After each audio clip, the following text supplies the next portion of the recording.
So we're going to close down the course with just a couple closing thoughts, and those would be revisiting my opening statements regarding the importance of our topic.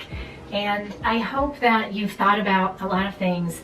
The videos are, again, meant to just highlight some of the concepts that I feel are most important. They are by no means meant to be exhaustive in explaining some of the concepts. They're meant to kind of give you a little bit of a highlight to what's in the text that you can further examine, on your own, since this is an online class.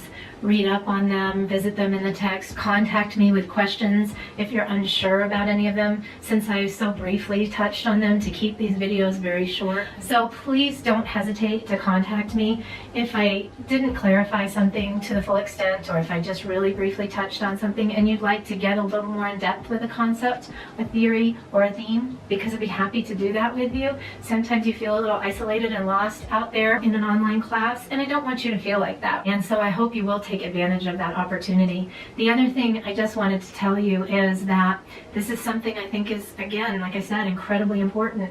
And I hope that as you've thought about it, and the things that I've touched on, that you've been able to kind of debate on your own with your own leadership journey, those leaders that you've had contact with, and the idea of ethics as it relates to leadership, how important it is. Burns's big problem with leadership was one of the facts was that so many people felt that Hitler was such a fantastic leader. And one of the exercises I did with young people in a program here on campus I used to work with was called 5 Extraordinary Leaders. And in the summer I used to have students write down the top 5 extraordinary leaders. And 9 times out of 10, one of those extraordinary, and I said extraordinary was your own definition. I did not say they had to be ethical. I did not say they had to be good. I just said extraordinary. 9 times out of 10, Hitler made those lists. And right beside Gandhi and right beside Martin Luther King, and many times Oprah made that list too. But what fascinated me is James McGregor Burns had a huge problem with that. And again, it was because he felt that Hitler ultimately lacked that ethical care and dimension of leadership for his followers.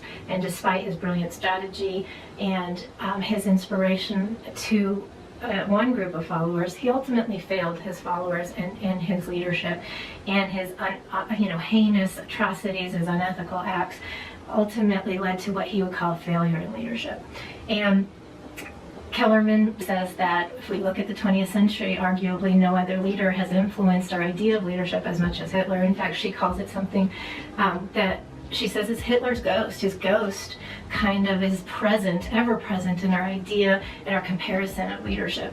And so I do want to leave you with this thought that as you hold leaders to a standard that you've created for yourself and for others, what is it? What is the place that ethics has in that? I think it's never been more important of a question as we think about our leaders, whether they are at home, in our organizations, or on a global scale, or in our nation. It's never been such an important question. What do we expect and what are we willing to accept? That was my little dog giving a little growl right there. I gotta go. But what are we willing to accept from our leaders, and what standards are we going to set ourselves in our leadership?